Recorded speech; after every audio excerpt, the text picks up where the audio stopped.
Hi hello नमस्कार. माझं नाव आहे मोनिका आणि तुम्हा सर्वांचं माझ्या यूट्यूब चॅनलवर पुन्हा एकदा स्वागत आहे.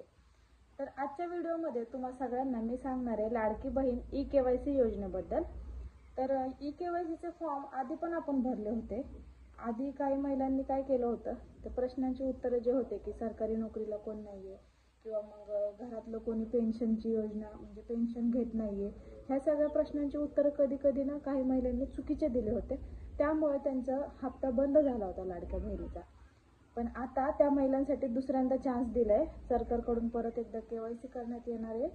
महिलांनी कोणी म्हणजे तुमच्यापैकी कोणी असं असेल ज्यांनी पहिल्या KYC मध्ये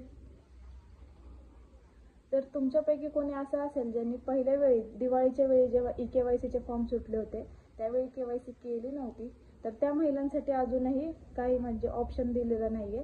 त्या महिला अजून पण KYC करू शकत नाहीत परत एकदा. पण ज्या महिलांनी आधीच्या KYCचे फॉर्म सुटले होते दिवाळीच्या वेळी ऑक्टोबर नोव्हेंबरच्या वेळेस काहीतरी, त्यावेळी ज्यांनी KYC केली होती फक्त त्याच महिला आता KYC करू शकतात. आणि ते मोबाईलमधनं पण करू शकता तुम्ही. जर मोबाईलमधून तुम्हाला जमत नसेल तर तुम्ही अंगणवाडी सेविकांकडे जाऊन पण करू शकता ती KYC, आणि सायबर कॅफेमध्ये पण जाऊन कदाचित करत असतील. मी माझी ई-KYC घरी बसून माझ्या फोनमध्येच केली होती. पहिल्या वेळी जेव्हा ई-KYCचे फॉर्म आले होते त्याच वेळी मी ई-KYC केली होती आणि त्यावेळी मला माझे पैसे पण मिळाले होते. मला KYC केल्यानंतर ऑक्टोबर नोव्हेंबर डिसेंबर या 3 महिन्याचे पैसे भेटलेत. आणि आता जानेवारी फेब्रुवारीचे अजून तरी मला पैसे आलेले नाहीयेत. पण आता सध्या निवडणूक झाली त्यामुळे कदाचित आले नसतील, पण येतील. आणि पहिल्या वेळी जेव्हा मी फॉर्म भरला होता तेव्हा मी व्यवस्थित माझी माहिती सगळी भरली होती, माझे सगळे डिटेल्स सगळी व्यवस्थित भरली होती, त्यामुळे माझे पैसे मला व्यवस्थित भेटत आलेत आतापर्यंत. पण जो कोणी अशा महिला असतील ज्यांनी चुकीची माहिती भरली आहे किंवा त्या म्हणजे पात्र आहेत सगळ्या नियमांचं म्हणजे सगळ्या नियमांमध्ये बसतात त्या, तरी सुद्धा त्यांचे पैसे बंद झालेत ई-KYC केल्यानंतर, तर त्या महिला आता परत ई-KYC करू शकतात. आणि ज्यांनी ई-KYC नव्हती केली ते आता परत ई-KYC करू शकणार नाहीत. तर इथपर्यंत समजलं. तर ही वेबसाईट तुम्हाला गुगल क्रोममध्ये जा. गुगल क्रोममध्ये गेल्यानंतर तुम्हाला महाराष्ट्र राज्य लाडकी बहीण योजना ह्या वेबसाईटवरती क्लिक करा आणि त्याच्यामध्ये गेल्यानंतर तुम्हाला समोरच ई-KYCचं एक बटन दिसेल, त्याच्यावरती प्रेस करायचं आहे आणि तिथं आपला आधार कार्ड नंबर टाकायचा आहे. आणि मेन गोष्ट म्हणजे आधार कार्डला नंबर लिंक असला पाहिजे.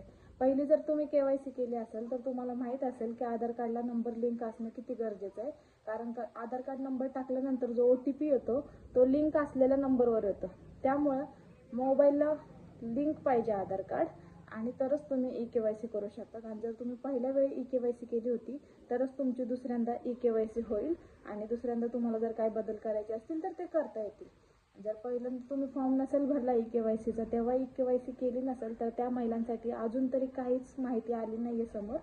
आणि ज्या महिलांनी चुकीची माहिती भरली होती आणि त्यांचे पैसे बंद झाले होते त्या खरंच गरीब गरजू आहेत, ज्या खरंच नियम आणि अटींमध्ये बसतात तरी पण त्यांचे पैसे बंद झाले ई-KYC केल्यापासून, तर त्यांना बंद झाल्यापासूनचे सगळे पैसे भेटतील. फक्त तुम्हाला परत एकदा ई-KYC करावी लागेल. काय चुकीची माहिती भरली गेली ती बरोबर व्यवस्थित टाकावी लागेल.